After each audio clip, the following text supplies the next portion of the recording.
আসসালামু আলাইকুম রহমতুল্লাহ। বন্ধুগণ, আপনারা দেখতে পাচ্ছেন যে নবম দশম শ্রেণী হিসাব বিজ্ঞান দুতরফা দাখিলা পদ্ধতি। তো বেসিক্যালি এই চ্যাপ্টার থেকে প্রতি বছরেই যে ইম্পর্টেন্ট তিনটা ম্যাথ আসে আমি ইনশাল্লাহ সমাধান করাবো। আপনারা দেখতে পাচ্ছেন যে প্রারম্ভিক মূলধন, সমাপনী মূলধন এবং লাভ ক্ষতি, এই তিনটা স্টেপ খুবই ইম্পর্টেন্ট। এই চ্যাপ্টার থেকে প্রতি বছরই কোশ্চেন হয় ইনশাল্লাহ। তো ওই তিনটা প্রশ্ন আমি সমাধান করাবো। আপনারা অবশ্যই আমাকে সার্বিক সহযোগিতা করবেন এবং পাশে থাকবেন। তো এই তিনটা ম্যাথ সমাধান করার জন্য সর্বপ্রথম আমাদের যেটা জরুরি সেটা হচ্ছে আমাদের তিনটা স্টেপের ধারাবাহিকভাবে সূত্রগুলো আলোচনা করে নেওয়া। প্রারম্ভিক মূলধন, তো প্রারম্ভিক মূলধন বের করার সূত্র হচ্ছে প্রারম্ভিক মোট সম্পত্তি, প্রারম্ভিক মোট সম্পদ মাইনাস করতে হবে প্রারম্ভিক মোট দায়। প্রারম্ভিক মোট সম্পদ থেকে আমাদের মাইনাস করতে হবে প্রারম্ভিক মোট দায়। তো বন্ধুগণ, এটা ছিল আমাদের প্রারম্ভিক মূলধন নির্ণয়ের সূত্র। তারপর আমরা সমাপনী মূলধন নির্ণয়ের সূত্র লিখব। সমাপনী মূলধন নির্ণয়ের সূত্র হচ্ছে সমাপনী মোট দায়। সমাপনী মোট সম্পদ থেকে বাদ দিব সমাপনী মোট দায়। সর্বশেষ যে স্টেপটা ছিল আমাদের লাভ ক্ষতি। লাভ ক্ষতি নির্ণয়ের সূত্র হচ্ছে আমাদের সমাপনী মূলধন, সমাপনী মূলধন, সমাপনী মূলধন এর সাথে যোগ করব হচ্ছে উত্তোলন। যদি প্রশ্নে দেয়া থাকে যোগ হচ্ছে উত্তোলন, উত্তোলন মাইনাস করতে হবে, এখানে মাইনাস চিহ্ন আমি দিলাম, মাইনাস করতে হবে প্রারম্ভিক মূলধন, প্রারম্ভিক মূলধন লিখতেছে না, প্রারম্ভিক মূলধন যোগ অতিরিক্ত মূলধন, অতিরিক্ত মূলধন। তো বন্ধুগণ, আমরা ধারাবাহিকভাবে তিনটা প্রশ্নর যে সূত্র দেওয়া ছিল তিনটা সূত্রই আমরা ইনশাল্লাহ শিখে নিলাম। তো আমরা একটা ম্যাথ সমাধান করাবো ইনশাল্লাহ। তো প্রশ্নটা এখানে আমরা উল্লেখ করি। মেসার্স, একজন কোম্পানির নাম দিলাম মেসার্স কোম্পানি, মেসার্স কোম্পানি। তো এখানে কিছু প্রাথমিক তথ্য দেওয়া থাকবে যেটা আপনাদের পরীক্ষায় ধারাবাহিকভাবে দেওয়া থাকবে, স্টেপ স্টেপ আর কি, অবশ্যই প্রশ্নে দেওয়া থাকবে। এটা হচ্ছে প্রারম্ভিক, প্রারম্ভিক সম্পদ, আর এটা হচ্ছে সমাপনী সম্পদ, সমাপনী সম্পদ। তো এখানে আমরা মোট সম্পদ লিখব, যে মোট সম্পদ। আচ্ছা, মোট সম্পদ ধরলাম প্রারম্ভিক মোট সম্পদ দেওয়া আছে 1,20,000, সমাপনীটা ধরলাম 1,50,000। পরীক্ষায় প্রশ্ন প্যাটার্নে আমাদের অঙ্কের প্যাটার্ন অর্থাৎ অঙ্কের যে মানগুলো দেওয়া আছে এগুলো চেঞ্জ থাকতে পারে। তারপর হচ্ছে মোট সম্পদ, মোট দায়, মোট দায় ধরলাম মোট দায় 35,000 এবং সমাপনী আমাদের যে দেয়া আছে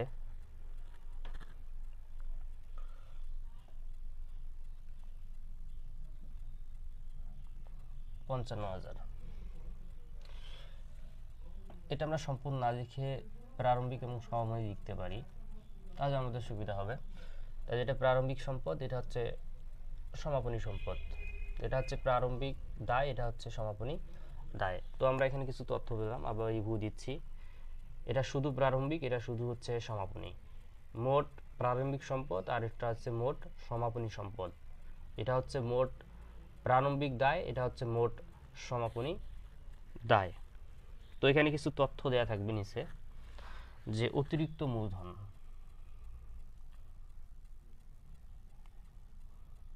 অতিরিক্ত মূলধন, ধরলাম যে প্রশ্নে অতিরিক্ত মূলধন দেয়া আছে 20,000 এবং উত্তোলন, এবং ধরলাম যে উত্তোলন দেয়া আছে এখানে 30,000। তো যাই হোক, প্রশ্ন বলছে তিনটা প্রশ্ন করতে পারে আমাদের। ক, প্রারম্ভিক মূলধন, প্রারম্ভিক মূলধন। ক নম্বরে বলবো হচ্ছে প্রারম্ভিক মূলধন, খ নম্বরে বলবো হচ্ছে সমাপনী মূলধন, এবং সর্বশেষ বলবো হচ্ছে লাভ ক্ষতি। তো আমরা এটা সমাধান করাবো ইনশাআল্লাহ। তো ক নম্বর সমাধান করাবো। প্রারম্ভিক মূলধন বের করার সূত্র হচ্ছে প্রারম্ভিক মূলধন, প্রারম্ভিক মূলধন। তো প্রারম্ভিক মূলধন নির্ণয়ের সূত্র হচ্ছে প্রারম্ভিক মোট সম্পদ, প্রারম্ভিক মোট সম্পদ, এর থেকে বাদ দিতে হবে প্রারম্ভিক মোট দায়। তো বন্ধুগণ, এখানে প্রারম্ভিক মোট সম্পদ দেয়া আছে 1,20,000, আমরা প্রশ্ন দেখতে পাচ্ছি 1,20,000, এবং আমাদের প্রারম্ভিক মোট দায় দেয়া আছে 35,000 টাকা। তো এখান থেকে এটা আমরা মাইনাস করলে যে টাকাটা পাচ্ছি সেটা হচ্ছে 85,000 টাকা, 85,000 টাকা। বন্ধুগণ, আমাদের প্রারম্ভিক মূলধন বের হয়ে গেল। আমরা পরে নেক্সট যে স্টেপ দেয়া আছে, খ নম্বর সমাপনী মূলধন, সমাপনী মূলধন বের করব। তো সমাপনী মূলধন বের করার সূত্র আমাদের যেটা দেয়া আছে, যে সমাপনী মোট সম্পদ থেকে বাদ দিতে হবে সমাপনী মোট দায়, সমাপনী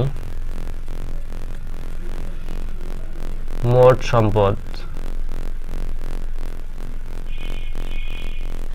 এখান থেকে বাদ দিতে হবে সমাপনী মোট দায়, সমাপনী মোট দায়। তো আমরা প্রশ্নে দেখতে পাচ্ছি আমাদের সমাপনী মোট সম্পদ দেয়া আছে 1,50,000 টাকা, এবং আমাদের সমাপনী মোট দায় দেয়া আছে হচ্ছে 55,000 টাকা। তো 1,50,000 থেকে আমাদের 55,000 টাকা আমরা যদি মাইনাস করি, আমরা টাকা পাচ্ছি হচ্ছে 95,000 টাকা। তো আমাদের প্রারম্ভিক মূলধন এবং প্রারম্ভিক সম্পদ আমরা বের করে ফেললাম। সর্বশেষ যে স্টেপটা ছিল লাভ অথবা ক্ষতি বের করতে বলছে। এখানে একটা কথা বলে দেই যে আমাদের যদি প্লাস ফিগার আসে তাহলে লাভ, এবং যদি আমাদের মাইনাস ফিগার আসে সেক্ষেত্রে ক্ষতি। সেই ক্ষেত্রে আমাদের একটা সূত্রে আমরা ইউজ করব। তো 2 নম্বর লাভ ক্ষতি নির্ণয়ের সূত্রটা আমরা অ্যাপ্লাই করব। লাভ ক্ষতি নির্ণয়ের সূত্র হচ্ছে সমাপনী মূলধন যোগ উত্তোলন, লাভ অথবা ক্ষতি এর বের করার সূত্র হচ্ছে সমাপনী মূলধন যোগ হচ্ছে উত্তোলন, যোগ হচ্ছে উত্তোলন মাইনাস প্রারম্ভিক মূলধন, প্রারম্ভিক মূলধন প্লাস অতিরিক্ত মূলধন, অতিরিক্ত মূলধন। তো আমরা ম্যাথটা এখন সমাধান করাবো ইনশাআল্লাহ। তো আমাদের প্রারম্ভিক মূলধন কত বের হয়েছে এটা আমরা দেখব, যে একটু আগে আমরা করছি। আমাদের প্রারম্ভিক মূলধন দেয়া আছে 85,000 টাকা, সমাপনী মূলধন দেয়া আছে 95,000 টাকা। তো আমাদের এখানে রাখতেছে হচ্ছে সমাপনী মূলধন। সমাপনী মূলধন ছিল ৯৫,০০০ টাকা, সেই ৯৫,০০০ টাকা এবং আমাদের তার সাথে যোগ করতে বলছে উত্তোলন। তো আমরা দেখতে পাচ্ছি যে এখানে একটা অঙ্কে আমাদের নিচে একটা লাইন দেয়া ছিল, এটা আপনাদের প্রশ্নে অবশ্যই লক্ষ্য রাখতে হবে। তো উত্তোলন আমাদের দেয়া আছে ৩০,০০০ টাকা, আমরা যোগ করব ৩০,০০০ টাকা, মাইনাস চিহ্ন ছিল মাইনাস চিহ্ন দিব। তো আমাদের প্রারম্ভিক মূলধন আমাদের এখানে একটু আগে বের করছি ৮৫,০০০ টাকা, যোগ অতিরিক্ত মূলধন আমাদের এখানে নিচে দেয়া আছে ২০,০০০ টাকা, ২০,০০০ টাকা। তো আমাদের ৯৫ এবং ৩০ এটা আমরা যোগ করে নিব। তো ৯৫ এবং ৩০ যদি আমরা যোগ করি ১,২৫,০০০ টাকা, ১,২৫,০০০ টাকা এবং আমাদের ৮৫ এবং ২০ যদি যোগ করে নেই, আমাদের ৮৫ এবং ২০ যোগ করে আমাদের আসতেছে ১,০৫,০০০ টাকা, ১,০৫,০০০ টাকা। তো আমাদের ১,২৫,০০০ থেকে ১,০৫,০০০ টাকা যদি আমরা মাইনাস করি, আমাদের ব্যালেন্স আসতেছে ২০,০০০ টাকা। বন্ধুগণ, সর্বশেষ যেটা বলতে চাচ্ছি যে আমার এই ম্যাথটি সমাধান যদি আপনাদের কাছে ভালো লেগে থাকে, আপনারা যদি উপকৃত হন বলে মনে করেন, তো অবশ্যই আমার এই চ্যানেলটিকে সাবস্ক্রাইব করবেন। আসসালামু আলাইকুম ওয়া রাহমাতুল্লাহ।